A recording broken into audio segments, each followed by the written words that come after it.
Hello mga langga! Ako gali si Rene Rose Ternura. Dali kag updi ako ninyo sa akon espiritual nga eksperyensya sa pagtaltal sa Balaan Bukid 2025 sa Hordan, Guimaras. So let's go! Grabe lain gid ang feelings diri. Mabakod ang kultura kag ang pagtuo sa mga tawo. Hindi lang ini lugar sang pinakamanami nga mangga, kundi isa ka lugar sang matuod-tuod nga debosyon. Ang pagtaltal isa kadako nga reenactment sang pag-anto sa kamatayon ni Jesus. Come to witness the reenactment of Christ's suffering. From its humble beginning in the hilly side of the place called Chudoro in Barangay Rizal, Hordan, it has claimed the international spotlight when top diplomats address as ambassadors from Mexico, Spain, Holland, Canada, West Germany, Argentina, Costa Rica, and attaches from the United States military, among other personalities, have located Guimaras to witness ang pagtaltal firsthand. Despite the constraints and challenges, ang pagtaltal continues to thrive.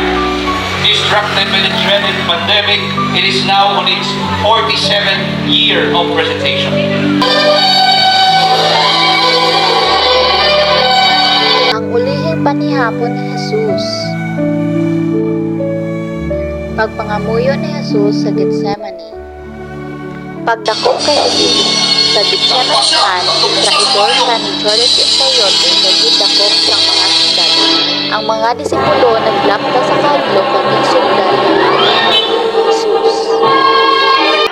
Paglatigo kay Jesus, ginpalatigo sa Jesus sang mabaskog sa harigi. Diri nagsukod ang dako nga pag-antos niya. Ginlapwas ang iya lawas, nagadugay ang iya kasakit para sa kaluwasan sa Obo!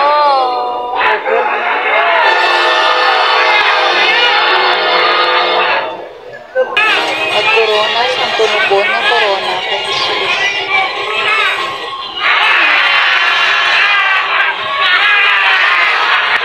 Napilitan ako sa pagpapatay kay Jesus. Pagpaminaw ni Pilatos ang iyak. Nga para sa akong Gidala si Jesus sa atubang wala sang manahimo nga kasalanan. gobernador sang mga Romano. Abang Bisan wala siya tulukan ninyo ako. nakakita sang salat. Inahugasan ko ang akon mga kamot. Pabayaan niya ang desisyon sa Handa mga nga wala ko sang salatong sang dugo Nagtinaw sa sining siya nga sa tao. mga kamot bilang Sabto tanda ninyong na iyang wala dugo. siya sa mga Ako, si Poncio Pilato, ilawas ang damhanan ng Tiberio si sa Judea. Sunod sa luyag sa mga pari sa Sanhedrin, ang sampugong sa Jerusalem. Nagpapamanawag sang silot ng kamatayon sa kay Jesus Nazareno.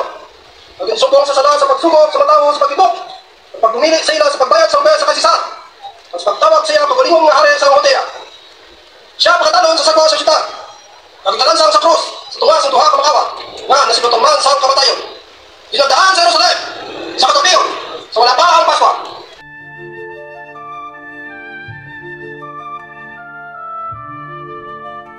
pagbulig ni San Simon de Cirene sa pagpasan sang krus. Tungod sa kabudlay kag kapoy, ginuha ni San Simon de Cirene nga magbulig kay Jesus sa pagpasan sang mabugat nga krus padulong sa Kalbaryo.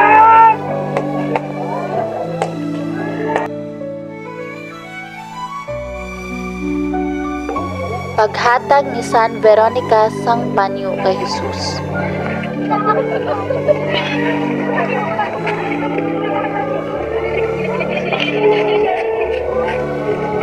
Hari na kita sa tiilan sang Balaan Bukid sa unang istasyon kung sa diin ginpakita ni Jesus ang pagbaton sang hustisya bisan wala siya sang sala.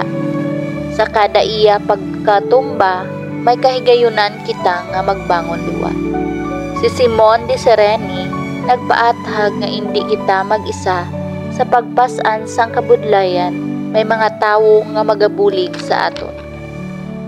Sa pagpadayon ko, nakita ko ang kabakod ni Jesus bisan sang kasakit, bisan pila pa ka beses siya natumba, nagpabilin siya nga nagtindog, paathag nga ang kabuhi puno sang mga pagsulay pero hindi dapat kita magpadala. Ginpakita ni Jesus ang dako niya nga pagkigugma para sa tanan. Ginbili niya sa aton ang paglaom nga sa tunga sang kasakit may kabuhi nga wala sing katapusan. akon eksperyensya diri sa Balaan Bukid naghatag sa akon sang kahulugan nga bisan ano kabudlay sang dalan basta kaupod ang pagtuo, paglaom kag pagigugma makalabot gid kita. Salamat sa Dios kag nakalabot kita sa Station 12 kung sa diin pagahiwaton ang paglansang sa krus kay Jesus.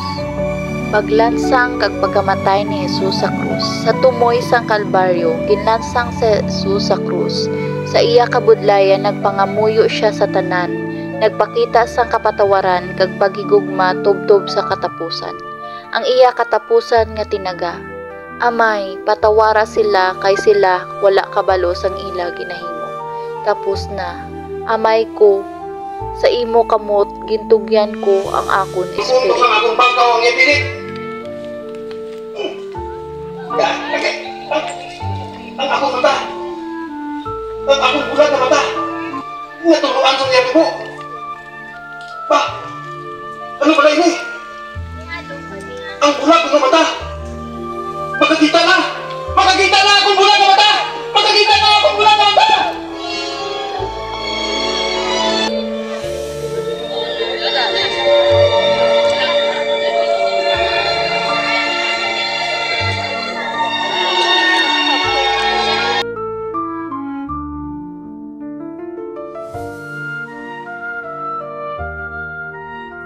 Ang pagtaltal hindi lang istorya sang kasakit ni Jesus.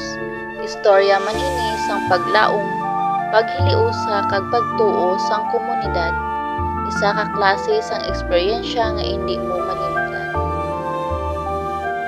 Ang pagtaltal sa Balaan Bukid 20